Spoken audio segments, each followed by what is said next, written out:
Hello viewers, the sun was low in the sky, creating long shadows across a silent, desolate field that had been forgotten by time. It began like any other day. The ground beneath our boots felt hard, as though it were resisting the secrets it held. And the dry wind whispered through the tall grass.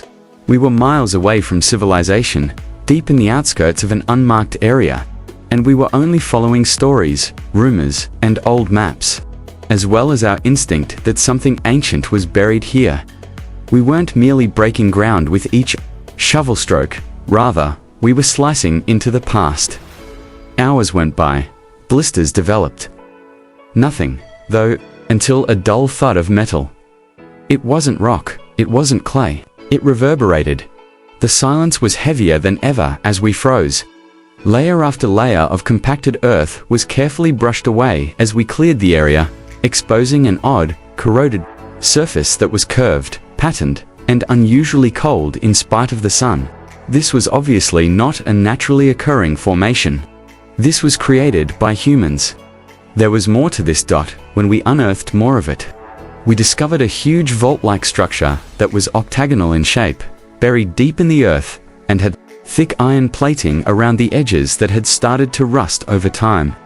Its surface was covered in symbols, some familiar, yet strangely rhythmic, as though they were warnings or stories. Others, which included spirals, hands, animals, and one recurring symbol and eye, seemed purely artistic, while others resembled ancient tribal scripts. Never stops observing, it was difficult to open the vault. The mechanisms had fused shut long ago. Hours passed while we chipped, levered, and used every tool we had before the seal finally gave way with a last wrench. Like a breath held for centuries, a wave of stale air exploded out. It had an aged, dusty, and slightly metallic smell. And then silence once more. Entering what was inside was like entering a time capsule, a carefully carved chamber, lined with wooden platforms that were partially rotted but still supported weight, and slabs of stone, and the artifacts on them. We started to uncover them one by one. There were clay and bronze pots with geometric lines, symbols, and what seemed to be an ancient language etched on their surfaces, as though they had preserved something holy. Some were sealed with a substance that resembled wax. Others had tiny cracks that showed bits of mineral or dried herbs that glinted in the light. Delicate, curved golden ornaments, probably worn by a high-ranking individual, were lying in a silk-like fabric that had crumbled to powder at the first touch. In a compartment lined with animal hide were ceremonial blades, made of stone and obsidian and polished to a mirror sheen, used for ritual rather than combat. However, we discovered more than just items. We discovered purpose. Everything was arranged with care. This was not a random collection or dumping ground. This was carefully chosen, well prepared, safe. These objects had been purposefully preserved by someone or some group. A small staircase led down into a second chamber at the back of the vault. This one appeared to have been unaltered for a longer period of time because it was colder, narrower, and darker. Fading murals of men and women bowing to the sky, animals arranged in patterns, and stars drawn in almost perfect formations covered the walls. A stone pedestal stood in the middle of the space, and on it was something that was unlike anything else in the vault. A cube the size of a human head, composed of a black stone that absorbed light rather than reflecting it. Its surface was incredibly smooth, with thin lines that resembled circuitry running across it. We took a while to touch it.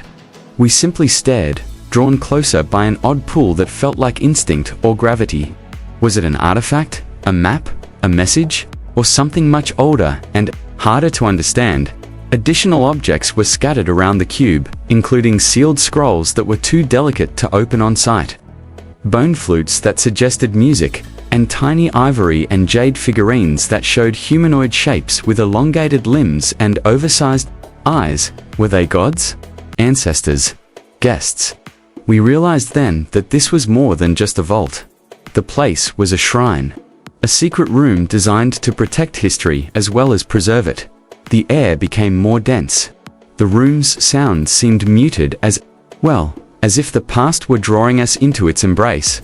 as if the keepers of this chamber might come back at any time to take back what was rightfully theirs. Every step we took felt like trespassing. With great care, we gathered what we could, recording every angle, mark, and shadow. The realization of what we had found finally weighed heavily on us as we blinked into the sunlight as we came out of the vault. This discovery wasn't made at random. There was more to this than old stuff in the dirt. Forget to like, subscribe, and share.